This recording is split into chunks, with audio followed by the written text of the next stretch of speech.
Hello दोस्तों। India में दो तरह की ट्रेन्स चलाई जाती हैं, एक पैसेंजर ट्रेन और दूसरी गुड्स ट्रेन। इनको खींचने के लिए जिन इंजन्स का यूज़ किया जाता है उसे कहा जाता है लोकोमोटिव। वैसे तो लोकोमोटिव के टाइप बहुत होते हैं, जैसे कि सीएनजी ट्रेन भी देखी गई हैं इंडिया में, और दूसरा बैटरी ऑपरेटेड भी लोकोमोटिव्स देखे गए हैं। पर मेजरली दो तरीके के लोकोमोटिव इंडियन रेलवेज़ यूज़ करती है। पहला डीजल इलेक्ट्रिक और दूसरा इलेक्ट्रिकल लोकोमोटिव। आज हम बात करेंगे डीजल इलेक्ट्रिक लोकोमोटिव के बारे में। अभी के समय में इंडिया में किसी भी डीजल लोकोमोटिव को कार, बस, ट्रक की तरह डायरेक्ट डीजल इंजन से नहीं चलाया जाता।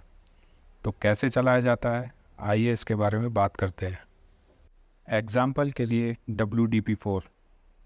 W stand for wide gauge, D stands for diesel, P stands for passenger and 4 is or series। इसके main parts: body structure, under frame, bogies with wheel attach with traction motor, driver cabin, set of batteries, compressor, main V16 engine, alternator connected with engine, rectifier and DC links and inverter। तो आइए हम बात करते हैं कि काम कैसे करते हैं। बैटरीज का जो सेट है, इसका use minor electric usage like main engine startup, lighting in cabin, supply in some electrical panels.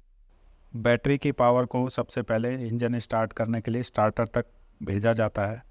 Starter main engine को स्टार्ट कर देता है, इंजन रोटेट करना चालू कर देता है, और डीजल इंजन का जो आउटपुट शाफ्ट है वहाँ कनेक्ट होता है अल्टरनेटर। अल्टरनेटर का काम है घूमने के बाद बिजली पैदा करना। अब ये अल्टरनेटर जो है AC करंट को पैदा करता है, पर ये फाइन ट्यून नहीं होती, और जो मोटर ट्रैक्शन मोटर होती है उन्हें चाहिए रहती है फाइन ट्यून इलेक्ट्रिकल पावर, नहीं तो वो एक साथ काम नहीं करेंगी या एक जैसे काम नहीं करेंगी।